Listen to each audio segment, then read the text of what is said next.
Simpson. I'm the collections manager of fossil vertebrates and the head of geological collections. And we're going to have sort of a two-part presentation today. I'm going to speak about the Sue project, our big T-Rex, from a PowerPoint for maybe a half an hour, something like that. And then we're going to walk around the room. Although I have a background on, I'm actually talking to you from one of our big collection ranges. This one is the vertebrate paleontology oversized range, which is 2 stories underground. So it may be a little bit of a challenge using a cell phone to get reception down here, but we think it's going to work pretty well. We'll see, but be patient with us as we transition into the walking around part of the event today. All right, so let's get started talking about Sue.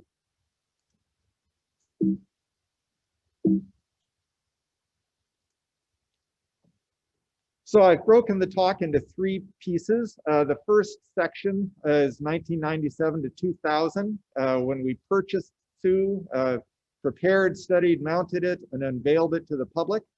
And then the intervening 18 years. And then the last part where we took Sue apart, moved it, and I'll show you the new mount and the new hall. So let's talk about the purchase of Sue. In the summer of 1997, John McCarter, the president of the Field Museum, approached me and my boss, John Flynn, and asked us to accompany him to New York to look at a dinosaur, what was supposedly the most complete T-Rex known, which was going to go up for auction that fall in October. And so the 3 of us took sort of a field trip to New York. John Flynn was there to confirm that Sue was as complete as they were saying it was. And I was there as chief preparator. Let me tell you a little bit about what a preparator is. A preparator is the person who takes the rock, or matrix as we call it. We've got fancy jargon for everything in our field. But the person who takes the rock off of the bones so that the bones can be seen and studied, and sometimes, like in this case, actually put on exhibit, though most of our research collection is not on exhibit. So both of us accompanied our president, Field Museum president. John Flynn confirmed that Sue was as complete as they said it was. And here's a diagram after we were completely done preparing Sue. Once we saw all of the bones, this is how complete Sue is, missing only the parts in red. And I gave a thumbs up. The bone was quite well preserved. Not all fossils can be mounted, but we knew that we were going to want to mount this into a skeleton.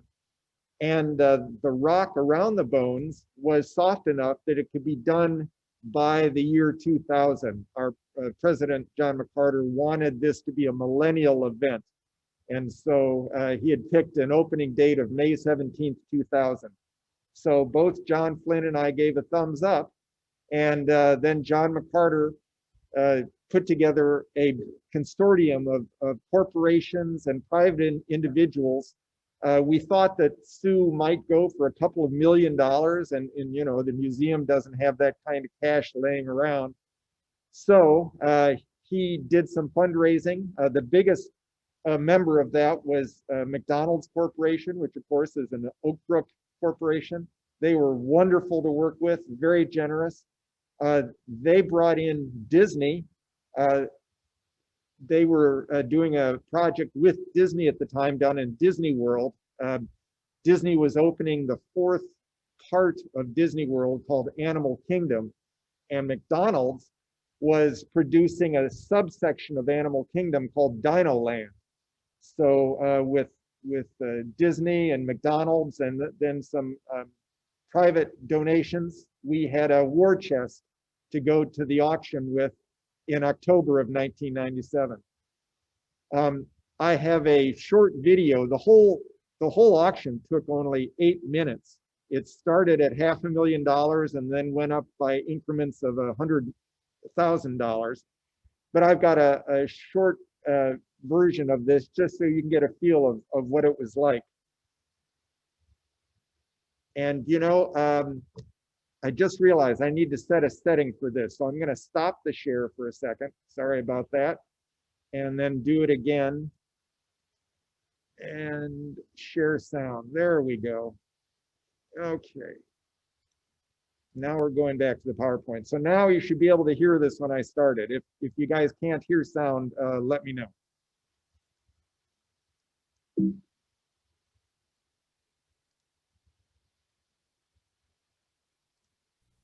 And I begin with a bid of $500,000, now bidding at $500,000, now bidding at $500,000, $600,000, $700,000, now at $7, $800,000, now bidding at $900,000, now bidding at $1 million, now bidding at $1 million, 1.1 on the telephone, now 1.2 in the last row, 1.3 million, also in the lot, 1.4 million in the center, $5 million, 5.1, 5.2, 7.5. 7,600,000. At 7,600,000 on the phone. Fair warning then at 7,600,000 up here. 7,600,000. Now I'm going to stop it just for a second to explain to you what you're about to see. We had a man literally doing our bidding for us. He was a fine arts dealer. He knew Sotheby's like the back of his hand, and he said, this is how we're going to do field museums bidding. We're going to occupy an office overlooking the auction floor. We're going to keep the lights off in the auction, so in the office, so that nobody knows who's doing the bidding, and we'll phone in field museums bids. And so we have just won the auction, what you just saw, but at this point, nobody yet knows who the buyer actually is. And so the man who is doing our bidding for us, Richard Gray, he's about to step up to the microphone and inform the world who just bought Sue. So let me restart it. This morning I have the pleasure of having been awarded custody of Sue, the world's largest and probably oldest young lady. She will spend her next birthday, her 70 millionth, in her new home on the shores of Lake Michigan. That is, of course, in Chicago, at the renowned Field Museum of Natural History. Yeah, that still sends goosebumps down my spine when I hear that cheer. It was sort of the best case scenario. Everyone was wondering, well, you know, is someone like Bill Gates going to buy this, or is it going to go into a public museum? And so when Field Museum was announced as the winning bidder, as I say, it was really a best case scenario. The dinosaur itself would go on display in a public museum, and it would be available for research by paleontologists all over the world. So now we've got a dinosaur. I got a call. I was in my kitchen. I wasn't at the auction. It was on a Saturday. And I got a call from my boss saying, well, we got a new dinosaur. And I think both of us were thinking, sort of two ends of the spectrum, very excited, but also, wow, we're gonna be involved in this major project with a lot of publicity. We knew that this project would be sort of done under a microscope. Everyone would be watching our every move. So, and we had a deadline, which is unusual for our work. So we got started. Let's talk about the preparation, the study, and the mounting of this dinosaur. So I was the chief preparator, and I sent half of the dinosaur down to this new dino land at Disney World, and then half of it was to be prepared here.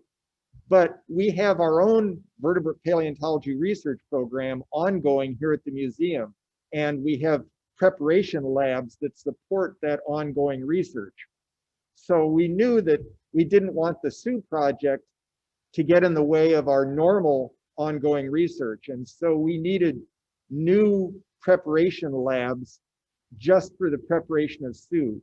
And until we won the auction, we weren't sure that we would need those. And so they were being built as we were getting the project started.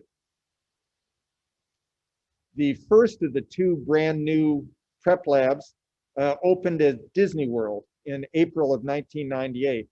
And we were very excited about this. Disney World gets about 20 million visitors a year. So a lot more people would be exposed to our project than if they only came to Field Museum to see it.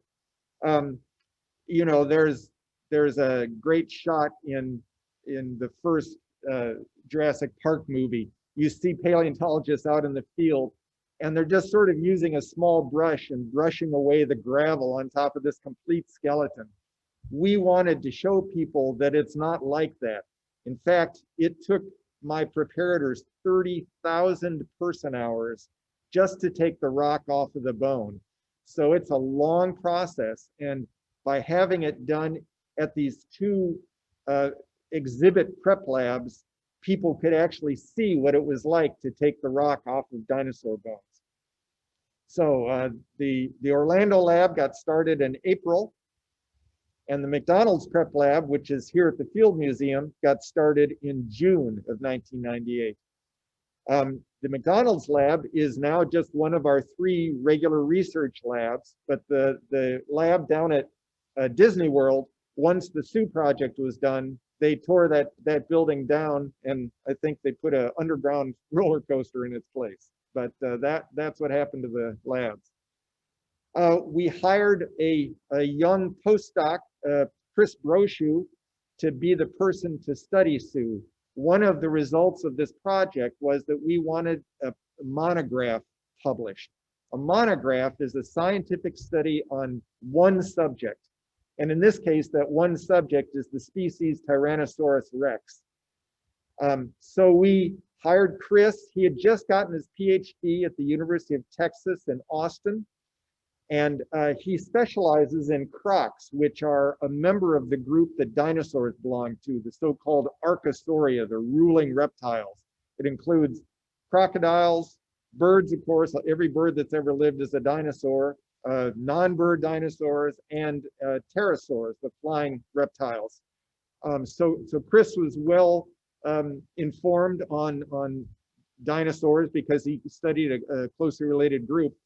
But another attractive feature of Chris was that he had gone through a program at the University of Texas that specialized in CT scanning. And we knew that we were going to want to CT scan at least the skull, rather than, you know, in the old days, you'd cut it up to see inside it. But nowadays, we can use CT scanning. So that was another attractive feature of Chris. So he's the one that studied Sue, and in 2003 published his monograph on Sue.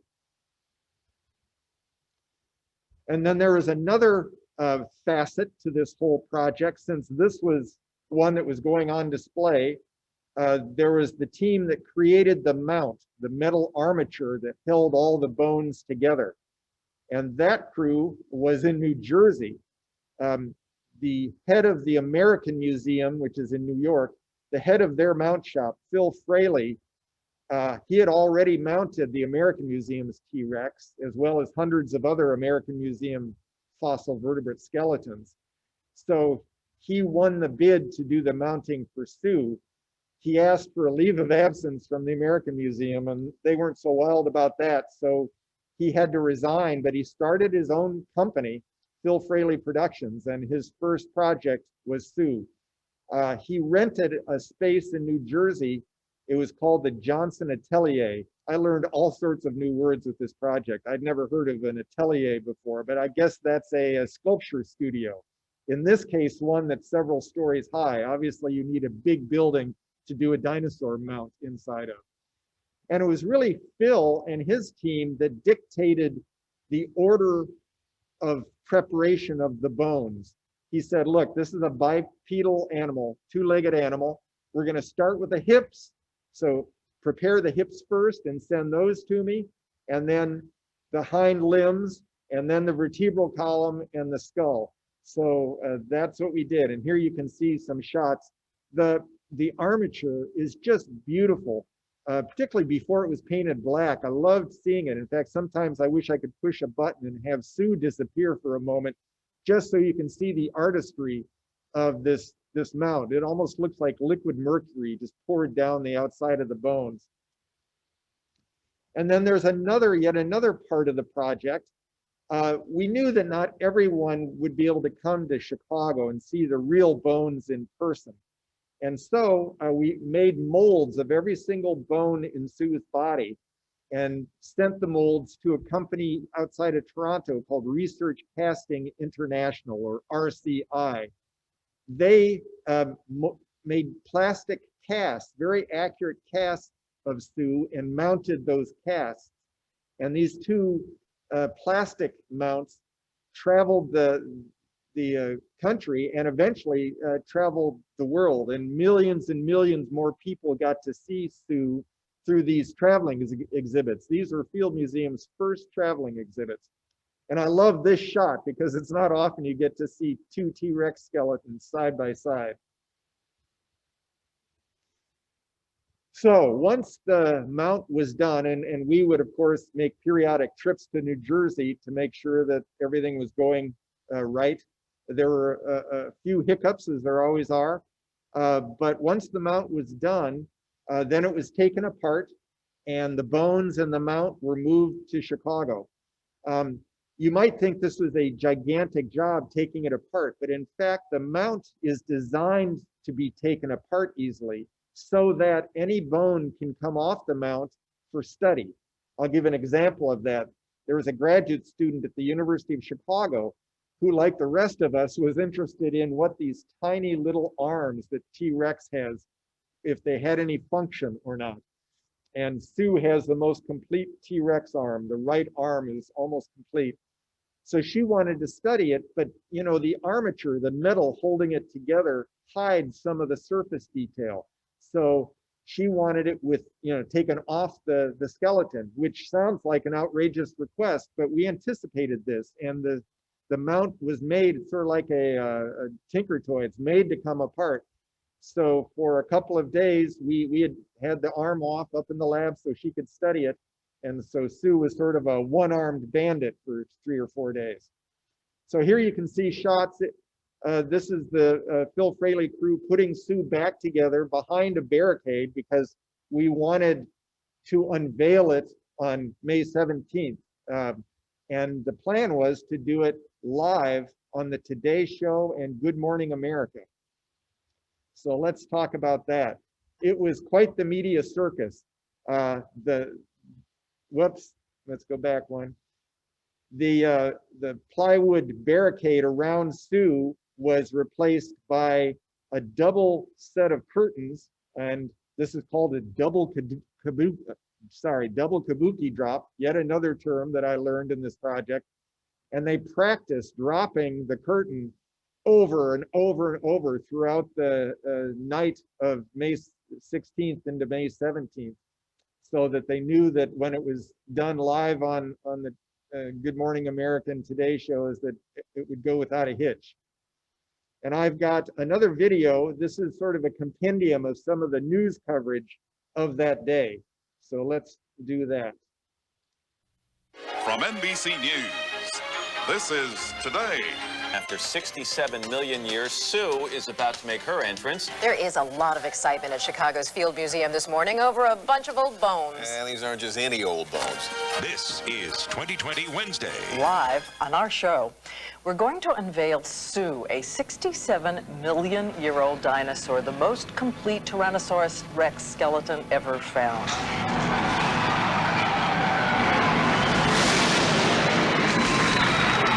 And what will visitors to the museum, John, be able to learn about a T-Rex firsthand? We've made it so that people can get up eyeball to eyeball with the real skull.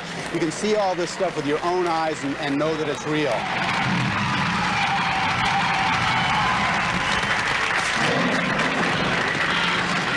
Chicago still has Oprah and Sammy Sosa, but it's been missing a big star since Michael Jordan retired. Well, today, it got a new one for the ages. 13-foot-high goosebumps right now. It's just incredible. And I have seen a lot of entrances, but that was a very special entrance. I like that it's like so big. Would she have been at the top of the food chain during her time? Yeah, there wasn't anybody that could mess with Sue. I think it's magnificent. It's very cool. We leave you tonight with the biggest, most complete T-Rex skeleton ever found. A star was born today in Chicago.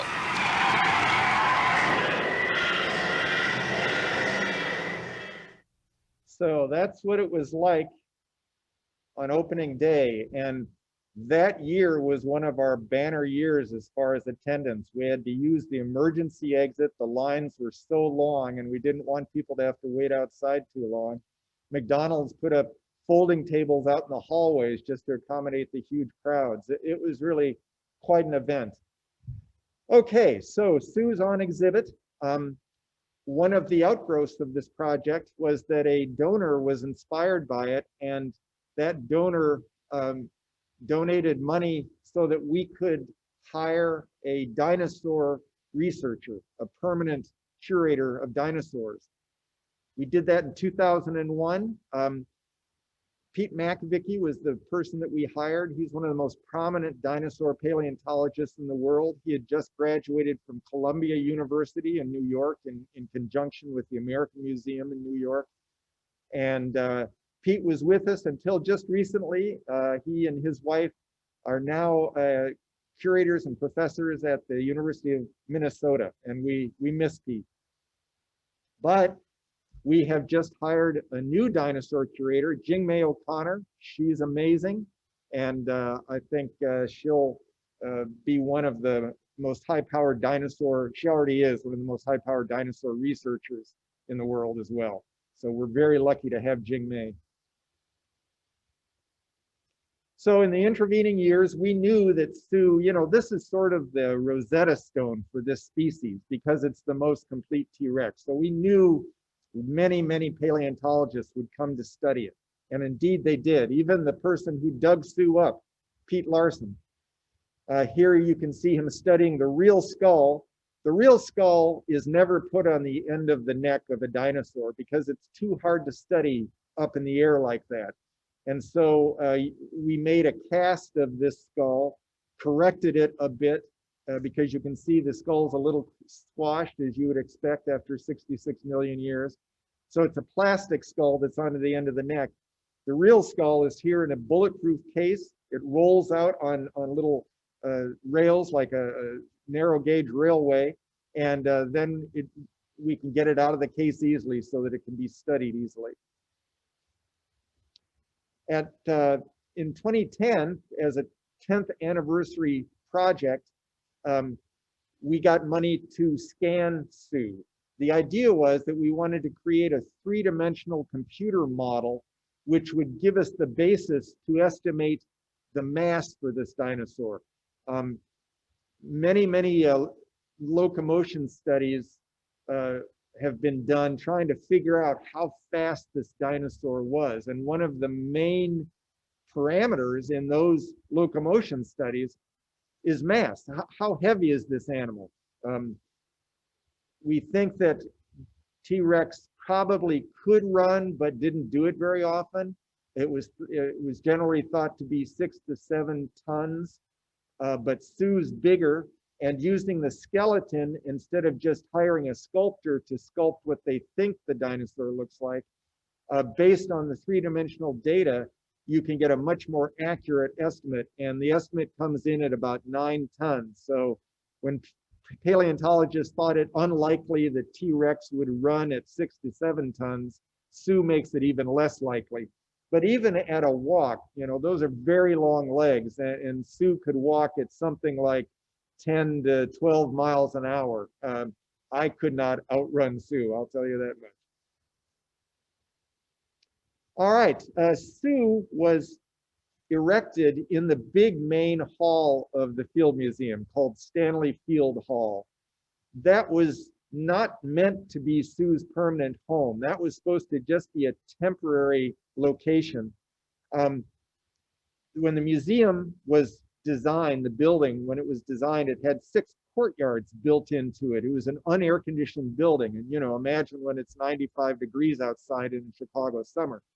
So these light wells allow light and air to get down into the exhibit halls and cool things off.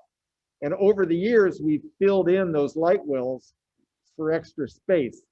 And the second floor of the last light well to be filled in was to be Sue's exhibit hall, but we didn't get the light well filled in time. And so Sue went on exhibit in 2000 in the big main hall of the museum. And we are thinking, you know, in 2 or 3 years, once the light well's filled in, then we can move Sue into its own exhibit where we can really put it in context, put it back into its Cretaceous world, so to speak. But it took, in fact, 18 years for the fundraising. It cost quite a bit of money, $16.5 million, to move Sue and redo Stanley Field Hall. But we finally got it. And in February of 2018, Sue was taken apart. We brought in RCI. Remember, they're the group that made the cast, mounted the 2 casts of Sue that would travel the country. They were brought in to take Sue apart and put it back together. We very carefully inventoried each bone as it came off the mount. This is Lisa Geiger, who is our exhibits registrar. She and I worked very closely to make sure that Sue was cared for while it was taken apart. Once we took it all apart, then we moved it upstairs to its new exhibit hall. So let's talk about the remounting of Sue. It isn't very often that you get to remount a dinosaur. There were parts of Sue that we did not include in the first mount, that we were able to include in the second mount. And, you know, 20 years later, we just knew more about this species than we did when we first mounted Sue. So here's what the Sioux Hall looked like. Just the shell has been completed at this point. And then the vertebral column was not changed. So that went up right away and relatively easily. But there were some changes that we made to the mount. And they can be categorized in 6 different ways. The biggest change was that we added Sue's Gastrulia. Here's a picture of the original mount, and here's the mount as it stands now, and here are the Gastrulia. And you can see that really makes Sue look quite a bit bigger. It lets you see where the outline of the belly would be. So that was an important addition. So let's talk about Gastrulia a little bit. Gastrulia are sometimes called belly ribs because they look like ribs and they articulate with the ends of the ribs, but they're not actually ribs. They form in the muscles of the body wall. Here you see a croc skeleton, a gavial, and these are the ribs, and then they articulate in the belly with the Gastrulia. And in fact, a turtle's lower shell, its belly shell, are fused Gastrulia. And then the next 2 changes that we made to the mount are related to one another. When we first mounted Sue, we decided that we had it crouching too much. And so the knee, by bending the right leg so much, that it sort of elevated the knee and it was sort of too close to the rib cage. But also the ribs were probably mounted in too barrel-chested a fashion. So we cut apart the right leg and straightened it out a bit, as you can see here. And we also took the ribs and swept them back, which made the rib cage a little narrower. But that was constrained by the Gastrulia. You can't make the ribs too narrow or they won't articulate with the Gastrulia. So those are those changes. And then the next 2 are also related, the wishbone and the shoulder girdle. We always had the furcula of Sue, which is the term we use for the wishbone. Think Thanksgiving turkey dinner. I'm sure some of you have enjoyed the tradition of taking the wishbone out of the turkey carcass and 2 people pulling on it, and whoever gets the biggest part supposedly gets their wish. Well, the wishbone is a feature which is typical of carnivorous dinosaurs. It's the 2 collarbones fused together. And in a theropod, particularly a tyrannosaur, the furcula, the wishbone, should be this nice boomerang-shaped symmetrical bone. And what we had instead was, like so many of the bones in Sue, pathologic. It looked like this. So it wasn't very boomerang shaped, and we did not recognize it as the wishbone when we first mounted Sue. And so we basically created a wishbone. We took a scientific guess at what it might look like. But in the intervening years after Sue was mounted, other adult T-Rexes were found, and they also had asymmetric wishbones. And so we realized then that, in fact, we had Sue's wishbone all along. I don't know what these animals were doing to damage their wishbones, but using the new one, it's smaller than the guess we took originally. And the shoulder blades articulate with the end of the wishbone. So you can see a smaller wishbone brings the shoulders together, which means that they don't fit on the rib cage where they did before. They had to be brought forward and down a bit. So it affects where the arms are positioned on the skeleton as well. And finally, we opened the mouth because why not, right? All right. Now let's talk a little bit about some new science that we were able to do while Sue was taken apart. One of the things that we've been interested in was how old was Sue when it died. We had taken a sample of a rib. Dinosaurs, like trees, stop growing during a season every year. And like trees, this leaves a ring. Now, we don't call these tree rings, we call them lines of arrested growth, or lags. And based on that fragment of rib, we had come up with an age at death for Sue at about 28 years.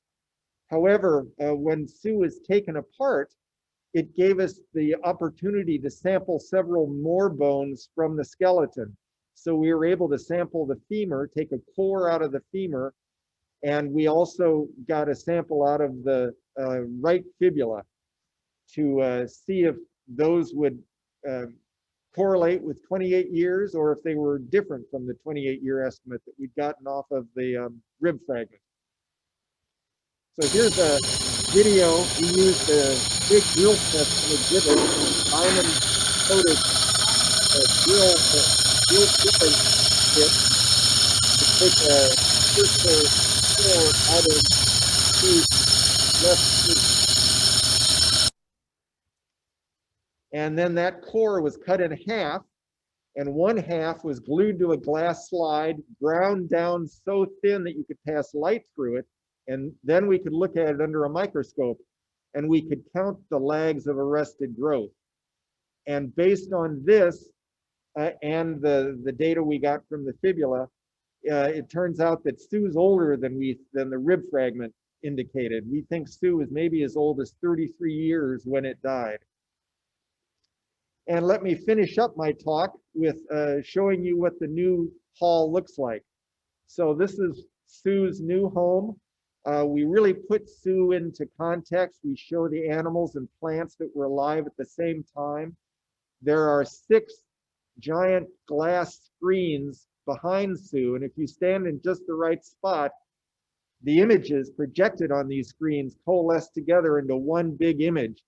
We commissioned 3 animations to be made by a British company to show what Sue's Cretaceous world was like and show Sue doing different behaviors. And I've got a little clip from one of those animations that I'd like to show you. So when you want to think about what at Sue's time, we believe you have to buy you place heavily the warm, really with food. There's a bunch of really large animals.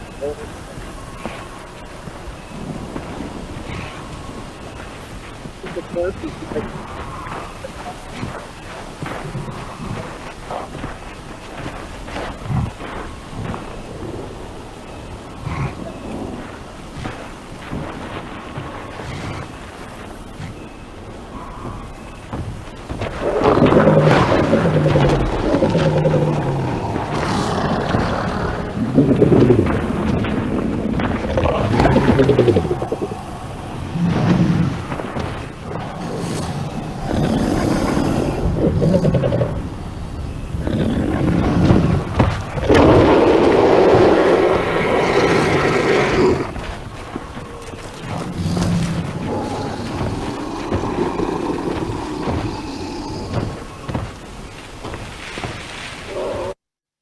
So that scene that you just saw indicating Sue getting wounded by a Triceratops horn, there is the left fibula in Sue is hugely infected.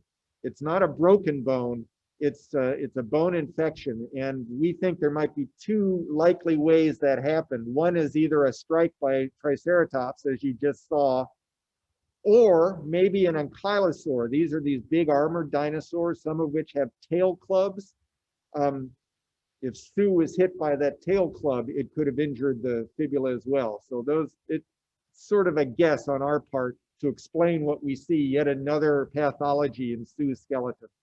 And that's the end of my talk. I'll end with a picture of all the talented people that created Sue's exhibit. I hope you can all come to the Field Museum and see Sue in person. So now I'm going to turn off my screen share, mute the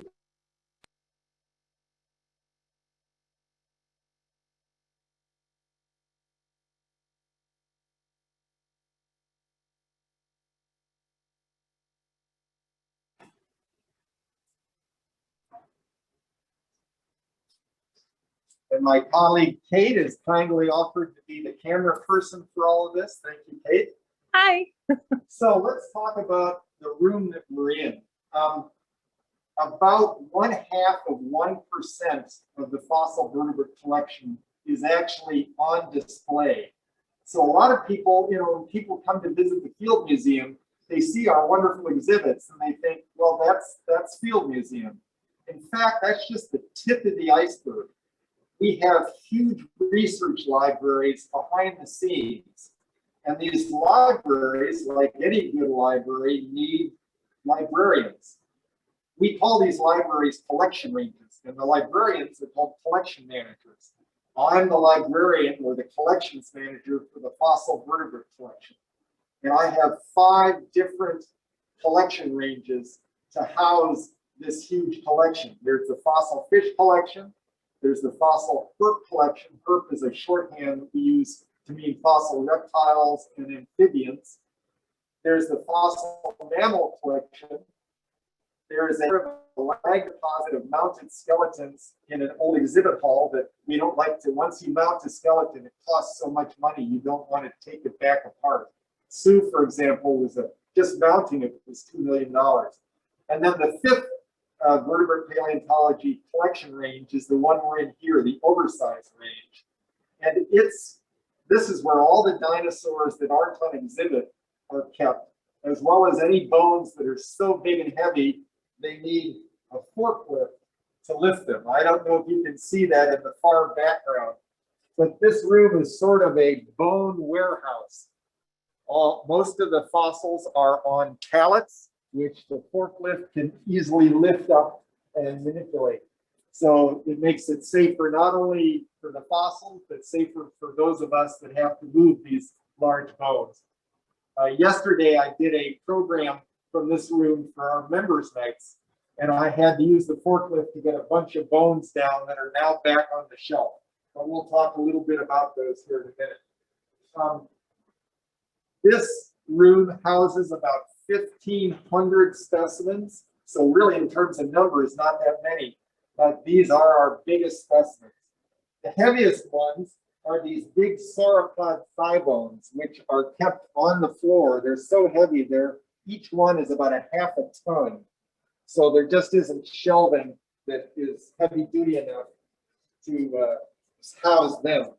And so we make these custom made plaster cradles to distribute the immense weight evenly over the support cradles. So each one of these cradles uses about 200 pounds of plaster.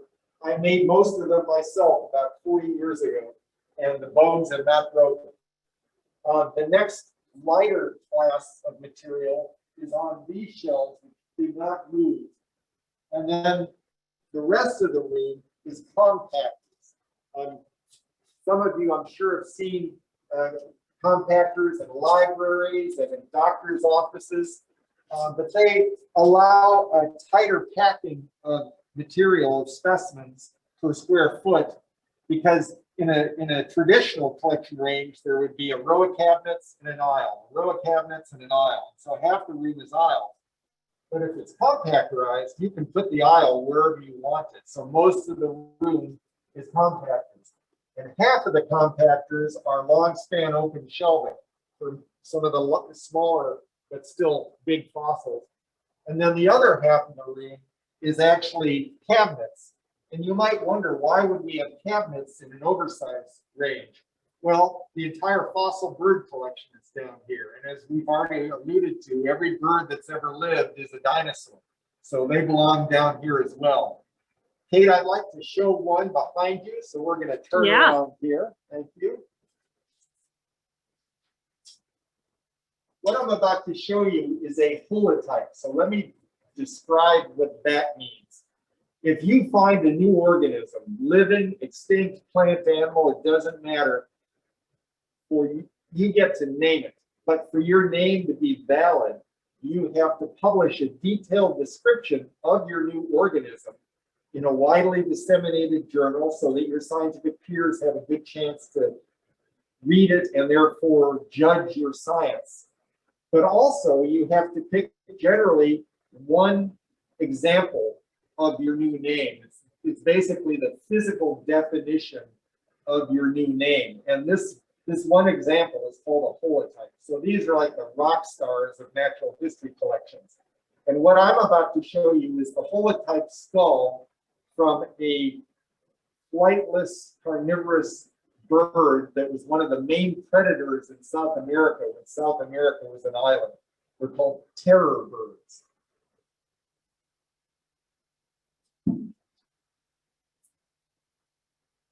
So this is a real skull. This was dug up in the 20s by Elmer Riggs from Argentina.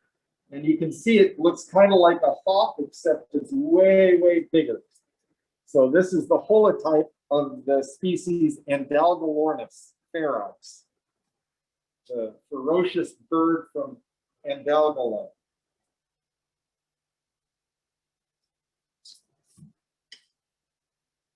And we'll see another holotype here in a minute.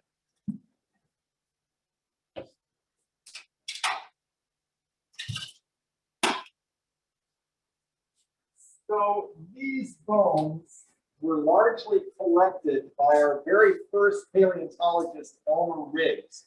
He was given the job of finding a dinosaur complete enough to put on exhibit, so something over half complete. Let's start over here. You can see two gigantic shoulder blades.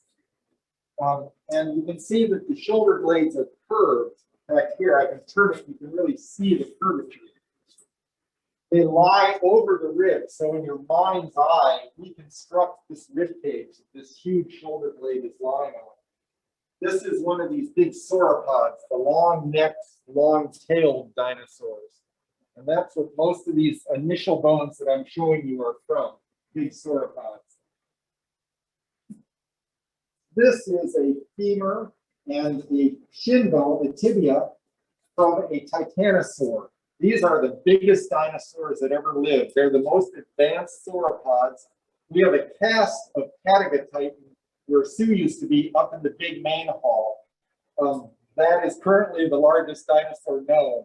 And these bones represent a very close relative of that titanosaur. In Titan, the femur is almost 8 feet long. This one's about 6 feet 7 inches long, so almost as big. And then these three thigh bones, they all happen to be right thigh bones, just the luck of the draw. All three of these come from the late Jurassic rocks of the Morrison Formation, from out west, Colorado, Utah, Wyoming. This one's a little smaller. This guy is only about 5 feet long. This one is from the animal that was originally called Brontosaurus, is now called a Catasaurus. It's 6 feet long. And then the biggest one is Brachiosaurus. And this is actually Field Museum's first new dinosaur discovery. Again, Elmer Riggs. His preparator, we've talked about what a preparator is.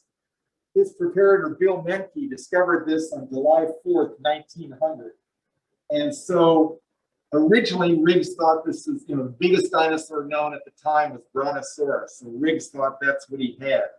But what he found was about 20% of the skeleton. So not complete enough to mount, which frustrated him.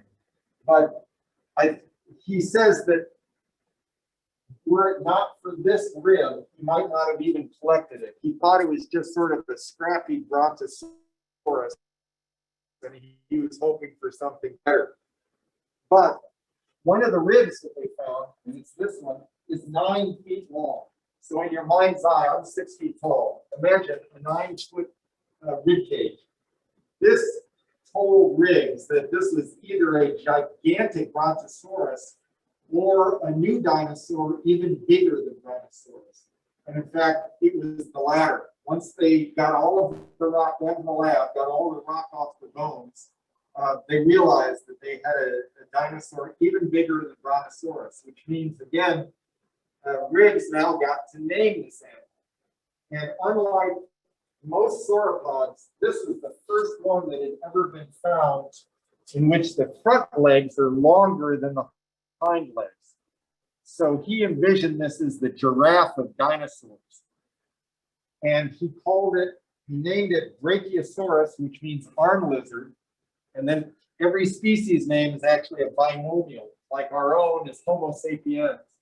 The species for this is Brachiosaurus altithorax, altithorax meaning deep chest. And that's based on this 9-foot rib. So academically, Riggs had had spectacular success.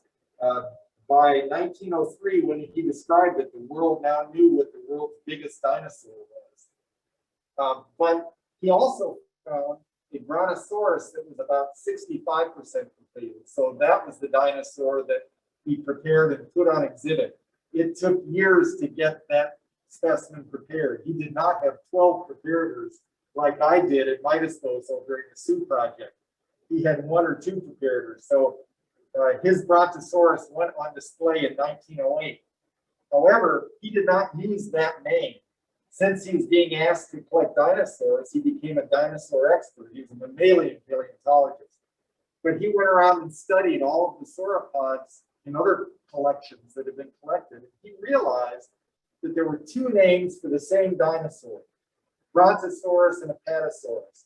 And the rule is that whichever name is published first is the senior synonym, the actual name. And any other names for the same organism are junior synonyms.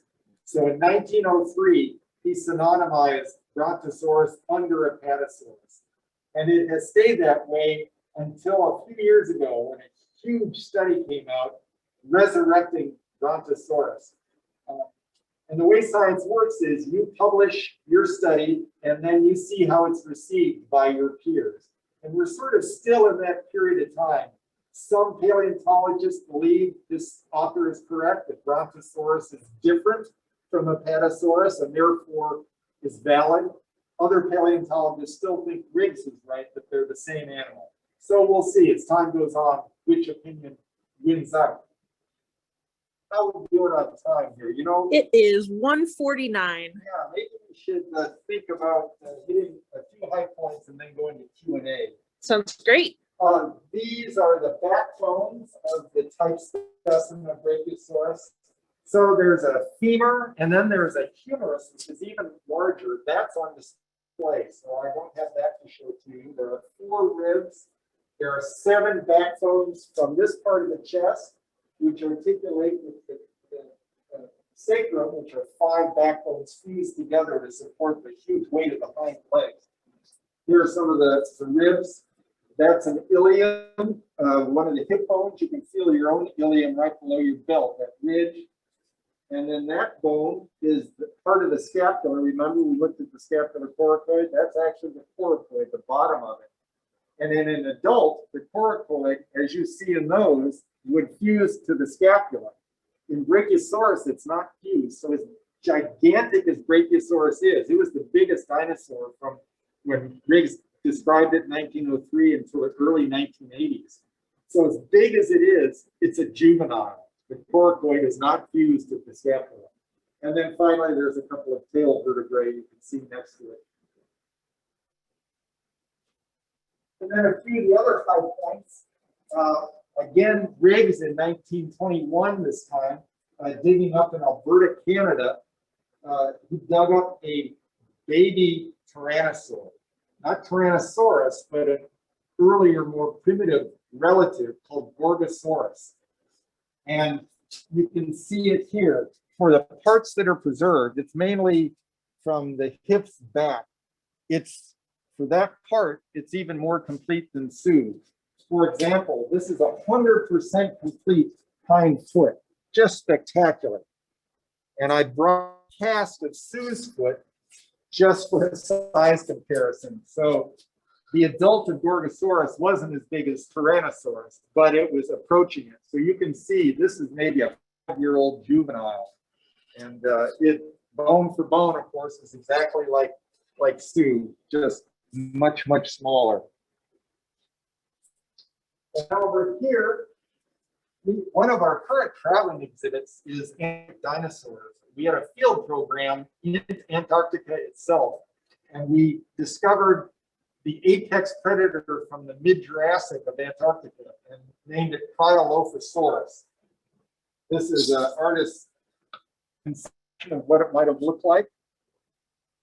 Many of the bones are right now traveling in one of these traveling exhibits. But here you can see some of the bones from Cryolophosaurus, a string of backbones. This is the scapular coracoid there. This is what the skull looks like. If you all remember from Jurassic Park, there was a dinosaur that spit acid. That part is just fantasy, but that animal is called Dilophosaurus. It has 2 crests. Loaf means crest. This animal, Cryolophosaurus, is a relative, but instead of the 2 loaves on the head, it had 1 loaf on top like this. Well, why don't we do some Q&A while we still have a little time left in the hour? All right. Library team, do you want to read questions off to us, or I can try to go in and find where people have been typing them? Sure, I can read some off to you guys. And before we get started, thank you guys so much. That was very cool to see. We did get a lot of questions, but there's a lot of repeats too, so hopefully we'll get through the majority of them. Why don't we start by you guys can give some general information. To what extent are you open? Can people get tickets? I can answer that. All right. Hi, I'm Kate Kolbeski. I'm a science writer for the museum. The Field Museum is open. You can come on down. When I got here today, plenty of people. Yeah, so if you want to come, we recommend buying tickets in advance just because we're at slightly less in capacity. But you can probably get your tickets at the door and be just fine. Right now we're open 5 days a week, closed on Tuesdays and Wednesdays. Starting on June 15th, we're going to be open 7 days a week again. We just opened a brand new exhibit called Becoming Jane, the evolution of Dr. Jane Goodall, which is really cool. You can learn all about Jane Goodall and see like her childhood toy monkey and stuff like that, kind of tracking her journey to becoming the scientist and conservation advocate that she is today. Any other general stuff, Bill, that I should? I noticed people were here before 9 o'clock. Are we opening earlier, like at 8 or something? I don't think so. They might have been lining up. I'm not sure if maybe we have a special program for members, but. So it's generally 9 to 5. Yeah. All right. Well, I'm sure there's plenty of information too on your guys' website. So if you guys are still here with us today, you're welcome to visit there. I might throw that link in the chat for you. But let's get to some questions about Sue. Lots of people have questions. And one of the biggest ones is, how did you know that Sue is a girl or was a girl? All right. So Sue scientifically is an it. We do not know what gender Sue is. And if I was referring to it as she, that's an old habit which Kate has been trying to get me to break, and it hasn't been working very well. Sue also has a wonderful media, social media presence. And in that venue, the pronouns are they and them and their. But we, in fact, don't know the sex of Sue. So why is it called Sue, Bill? Oh, thank you. So Sue was dug up by a commercial paleontology company owned by Pete Larson and Neil Larson. And Pete's girlfriend at the time was Sue Hendrickson. The guys had a flat tire in or a leaky tire in their field vehicle. So they went off to town to get that fixed. And Sue, clever enough, said, I don't need to help with that. I'm going to go look at those rocks over there that we've never looked at.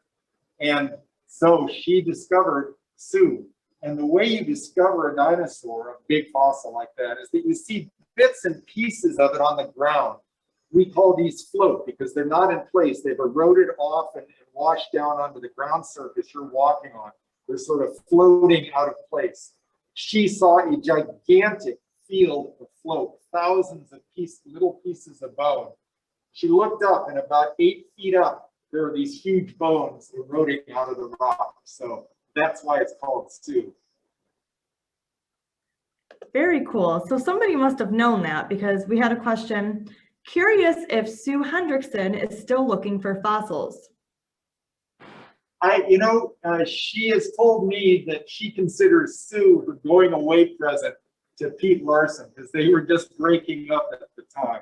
So I think Sue does a lot of sort of underwater salvage archaeology, but I don't think she's doing paleontology anymore. Okay. Also, lots of questions about the bidding and who owned Sue before the field acquired her. Them. Yes, there we go. So Sue was dug up off of private land belonging to an indigenous person named Morris Williams. A $5,000 check changed hands, and depending on who you talk to, it was either purchasing Sue, that's what Pete Larson said, or it was just for the right to look around on the land, which is what Morris Williams said. Since there was a disagreement, it eventually went to court. There was this huge show trial, and the judge awarded Sue back to the landowner, Morris Williams, who then put it up for auction through Sotheby's in New York. And it's at that point the Field Museum got involved. Okay. Let's see. Somebody wants to know, should you be wearing gloves when you handle the bones? That's a very good question. If I were in anthropology, absolutely. I have a little bit different view of that. I try and keep my hands clean. When you handle fossils, particularly vertebrate fossils, which are fragile, you're not as reliable with gloves on as you are with your naked skin. Our hands are amazing things. And so I would prefer that people handle fossils with clean, ungloved hands. Also, the things in anthropology are more likely to be damaged by oils in the skin than 100-million-year-old rocks, which is what most of these fossils in this room are. Yeah, I would add this, Kate here. So it's kind of a misconception, people thinking about fossils specifically as bone, whereas these fossils that we're looking at, they were once bone, but that's not what they're made out of now. They're rock. Can you talk a little bit about that, Bill? Yeah, it's a bit of information that as paleontologists, we don't generally care about. But when we have analyzed it, it's always turned out to be a combination of original bone and replaced mineralogy. There is a very large sauropod that was found in Arizona, and the bones are white. And you can tell just from looking, almost none of these bones are white. I mean, these are casts of Sue's foot. Not real. So when you find a white fossil, and this sauropod was 100 million years old, it was a real shocker to see the bones white. And so the paleontologist with that study wondered if in fact they're white because this is still mostly original bone. So he actually did the chemical test And that's exactly what it was. So you don't always get this. There's two things that go on. There's a molecule by molecule replacement of the bone, and it's done even after that happens. You can look at it under a microscope and see that the cellular structure is still preserved.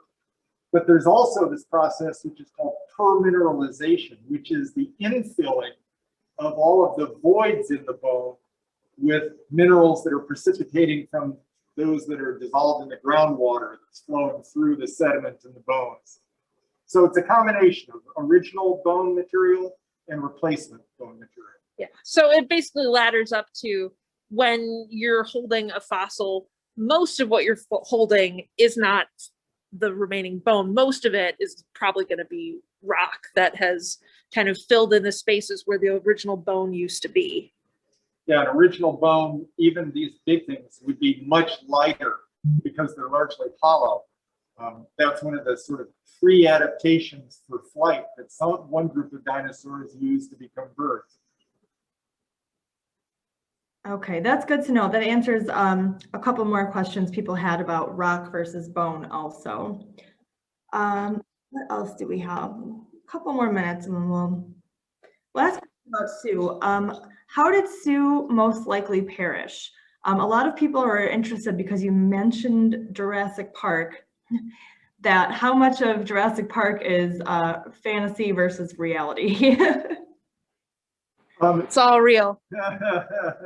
Jurassic Park, I can tell you that vertebrate paleontologists love the Jurassic Park movies. They also love to make fun of the Jurassic Park movies. So it's a love-hate relationship. There's a lot that's very accurate in those movies.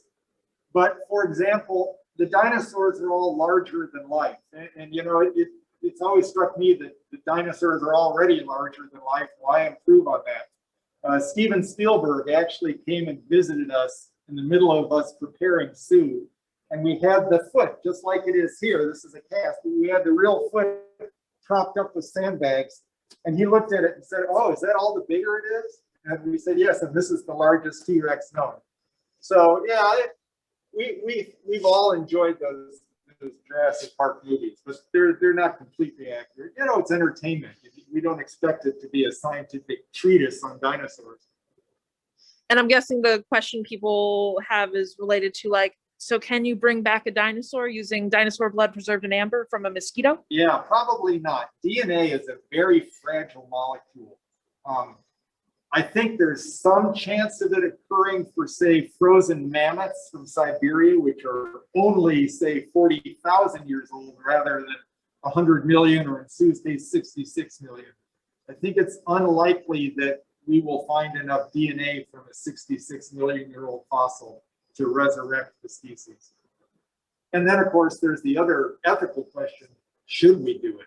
That world no longer exists. Where are they going to live? How are they going to be taken care of? Turned out so well for everyone in Jurassic Park, Yeah, right. then.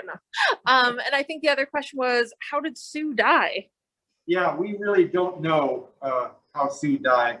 There's damage. Well, there's pathologies throughout the skeleton.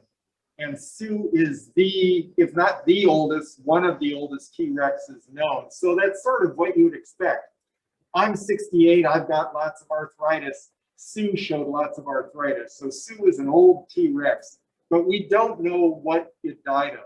There have been some speculation. Sue has holes in its lower jaws, which some people have compared with a disease that modern birds get that forces them to starve to death.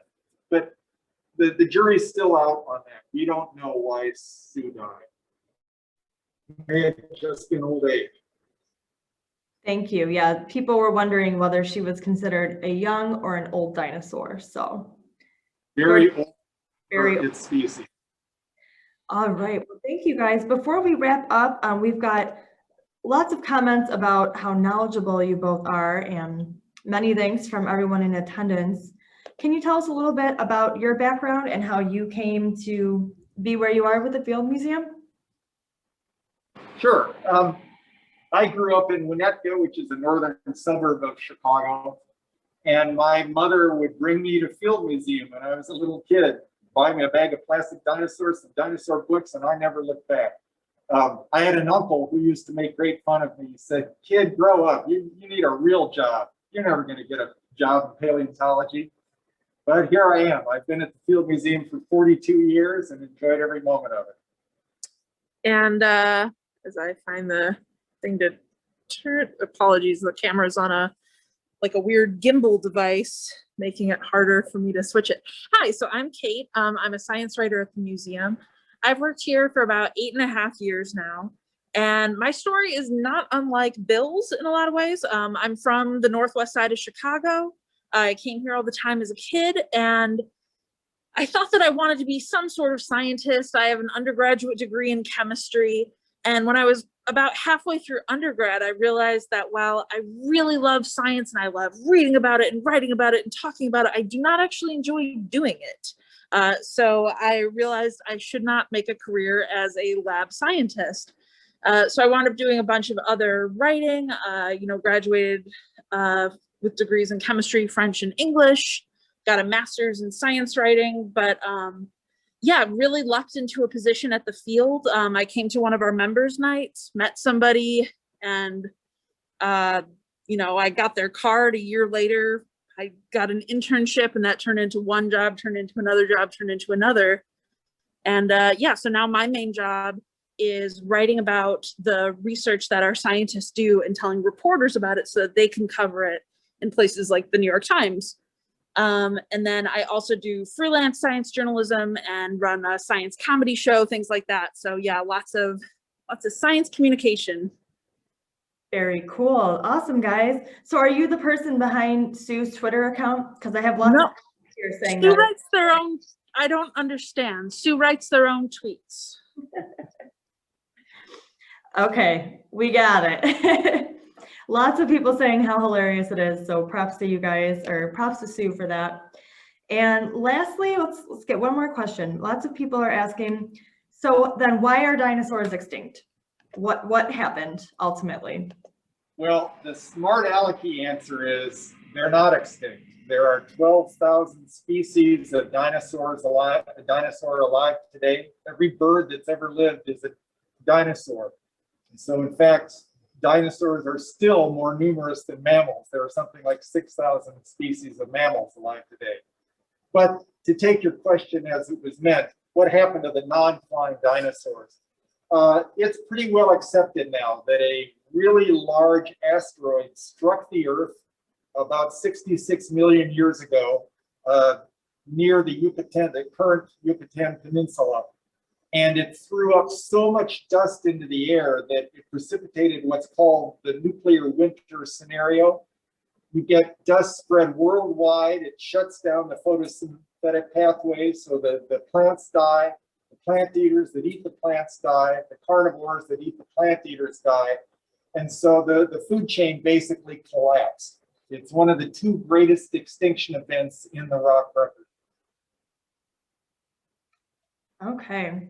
Well, that is kind of sad, but also, I guess, cool to hear that maybe they're not extinct, you know?